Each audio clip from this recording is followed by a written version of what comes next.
Bom dia, sexto ano. Vamos começar mais uma aula de história. Hoje nós vamos falar sobre a civilização asteca. Estamos na nossa aula 24. Eu vou pedir para vocês abrirem a página da apostila lá na página 33 e vamos começar. Os astecas, pessoal, a localização deles seria hoje no que é o atual México. E o esplendor dessa civilização vai girar em torno lá do século XII, né? De 1001 até 1200, mais ou menos, né? A capital dessa cidade, ela é chamada de Tenochtitlan, mas nós também achamos a pronúncia Tenochtitlan, tá, pessoal? O importante é o que nós vamos ver sobre a construção dessa cidade. Qual a organização desta civilização? Essa civilização, ela se organizava principalmente de uma maneira de um governo teocrático. Mas diferente dos maias, que tinham cidades-estado, aqui nós temos várias cidades, mas todas elas sobre o governo de uma só pessoa, um só soberano, né? Lembrando que esse soberano reúne em si mesmo dois tipos de poder: o poder político e o poder espiritual, né? Ou seja, eles são governantes sacerdotes, lembram? Que é uma característica do modo de produção asiático. A guerra, pessoal, ela tinha uma importância muito grande para os astecas. Por quê?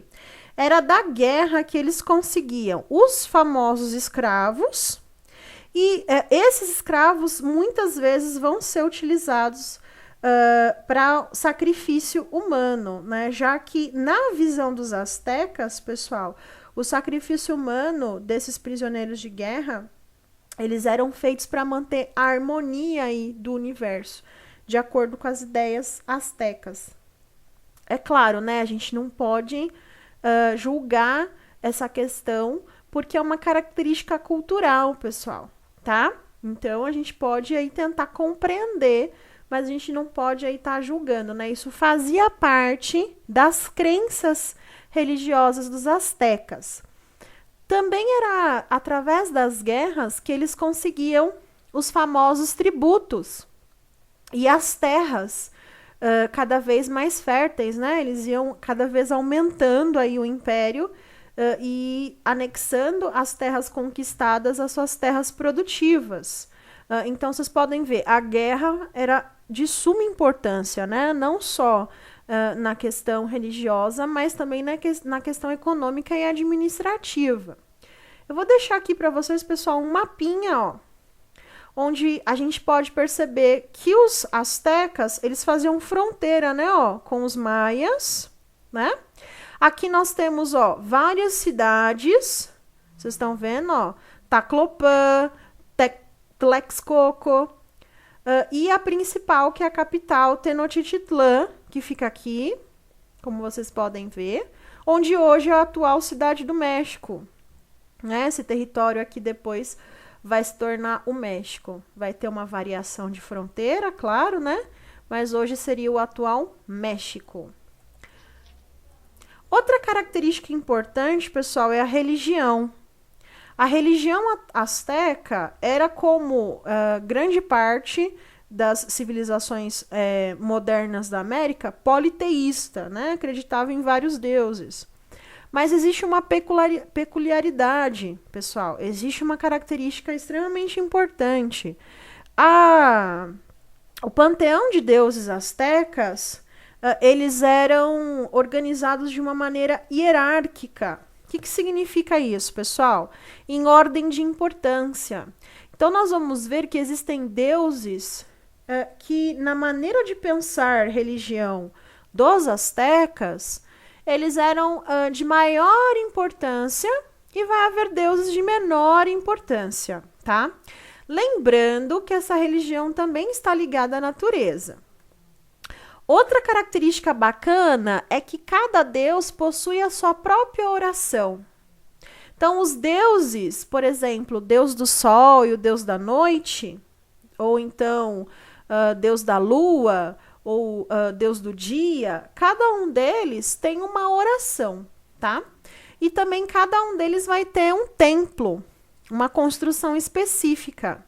E seguindo essa ordem de importância, o templo pode ser maior se o deus for mais importante, ou menor se o deus for menos importante.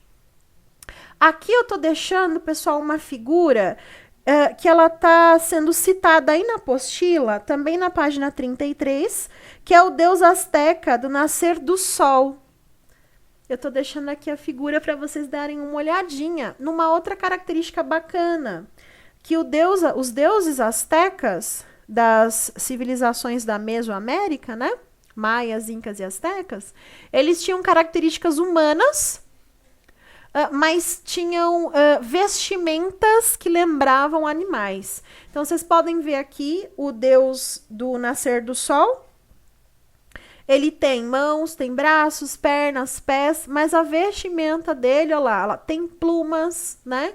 Lembra aí o próprio nome dele, que traduzindo seria o beija-flor, né? Então você pode ver que ele está ornado ali com plumas para parecer mesmo um pássaro, né? Na visão dos astecas isso dava a entender um pássaro.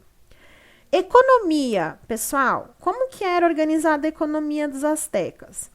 Como grande parte das civilizações aqui da América, eles são uma civilização agrária, eles precisam da agricultura para sobreviver. E eles são aí o que nós chamamos de uma civilização hidráulica, né? Então, eles eram extremamente ligados à questão de viver próximo da água, né? Como nós já vimos. Essa base agrária, pessoal, ela era mantida, embasada, né? Na irrigação, nas barragens e nos adubos. Se a gente olhar lá na página 34, vocês vão ver lá, né?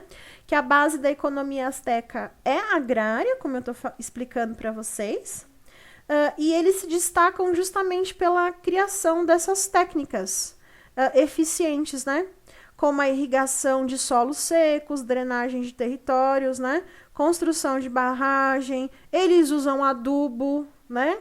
Então, eles dominavam técnicas que, para outras civilizações, eram precárias. E eles tinham... É interessante que eles cultivavam o solo com pás de madeira, não possuíam arado, não conheciam ferro. Então, eles faziam tudo isso, pessoal, com técnicas bem precárias, né? Mas eles faziam. Então, olha que interessante, né? Para outras civilizações, as técnicas eram mais precárias ainda. Porque se comparado a essas técnicas utilizadas conosco, são muito básicas, mas com outras civilizações, elas são extremamente avançadas. Tanto é, pessoal, que os astecas desenvolveram um sistema de plantio que vocês estão vendo aí nessa figura ao lado do texto, na página 34, as chamadas chinampas. O que são chinampas, pessoal? Eu até coloquei aqui entre aspas. Seriam jardins flutuantes, né? Vocês estão vendo? São elevações construídas, ilhas mesmo, artificiais, construídas pelos astecas que possibilitavam eles plantarem nessas chinampas e criarem jardins também, como vocês estão olhando aí. O que eles mais cultivavam, né, nesses jardins? Eles cultivavam muito milho, que vai ser muito importante. Cultivavam também tabaco, cultivavam abóbora, eles também vão cultivar abacate, eles vão conseguir fazer um cultivo muito forte. E o mais bacana, pessoal, é que essa técnica simples de manter as raízes das plantas, né, em contato com a água, deixava essas plantas ricas em muitos nutrientes, né? Então, esses jardins, além de mostrarem aí uma técnica muito avançada, né, na construção e na agricultura, também demonstrava aí um conhecimento botânico muito grande, né, um conhecimento agrícola muito grande por parte dos astecas. Isso vai fazer com que os astecas possuam, pessoal, um comércio muito forte e bastante variado, já que eles dominam aí bastante essa técnica de produção de alimentos, né? E até de fabricação de mercadorias. Eles eram muito bons com joias, fabricação de chocolate, que eles cultivavam cacau, manipulação de plumas e penas, sandálias feitas de fibra vegetal. Eles são muito bons na questão da fabricação e no comércio de produtos.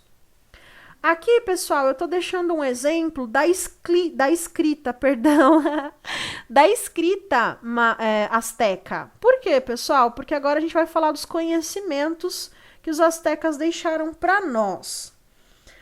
Quais os maiores conhecimentos aí, né? Um deles, pessoal, seria a escrita chamada pictográfica, que é o que vocês estão vendo aí. O que é uma escrita pictográfica? É o nome da escrita que a gente vem conversando desde as primeiras aulas sobre a antiguidade. São escritas baseadas em desenhos e símbolos, né? Então, veja bem, eles não têm alfabeto e eles não têm palavras, sílabas, né? O que eles têm? Eles têm símbolos, desenhos, que querem dizer uma frase, ou melhor ainda, uma ideia, né? Então, esse era o tipo de escrita, tanto maia, quanto asteca, quanto inca e de outras civilizações, por exemplo, a egípcia também escrevia dessa maneira. Uma outra coisa que os astecas deixaram para nós é o calendário. Eles tinham um calendário, pessoal, muito bacana, de 365 dias, só que a divisão era diferente. Eles tinham aí 18 meses, onde cada mês tinha aí uma divisão de 20 dias, né? Mas olha que interessante, o ano deles também tinha 365 dias. Fora isso, eles tinham outros calendários, como o calendário ritualístico, né, de datas específicas, por exemplo, para o melhor plantio, ou quando seria a melhor data para fazer casamentos, ou outros tipos de rituais, né, que é o calendário religioso. Pessoal, aqui está o exemplo, né, da escrita. Eu espero que vocês tenham gostado. E como bônus, eu estou trazendo para vocês essa imagem, que é uma figura desenhada na idade, no século, né, de 1300, 1400, mostrando como seria a cidade de Tenochtitlan, que foi construída, como vocês viram, em cima do lago. Ela vai ser até chamada de Veneza do Novo Mundo, por estar aí construída em cima das águas, tá? Aqui eu tenho uma outra figura que seria aí uma representação de como seria olhar a cidade de Tenochtitlan de cima. Vocês estão vendo ali, ó, dá para perceber, né? O templo no meio da cidade, as chinampas aqui mais embaixo, ó, com o cultivo aqui. E olha só que legal, as largas avenidas, né? E os canais, ó, onde a gente pode navegar, a gente pode se locomover aos barquinhos aqui, né? Ó, eles podiam se locomover entre as casas com os barquinhos, né? Utilizando-se dos canais. Pessoal, essa foi a aula de hoje. Eu espero que vocês tenham gostado, tanto da aula quanto do bônus, das imagens sobre a cidade de Tenochtitlan. Se vocês tiverem alguma dúvida, deixem aí no post, que eu vou estar respondendo para vocês. Os nossos deveres também serão postados lá na Senec Digital. Vocês receberão, né, o aviso quando eu deixar tudo disponível para vocês, incluindo esses slides e a aula gravada. Pessoal, até a próxima aula. Um beijo e tchau, tchau.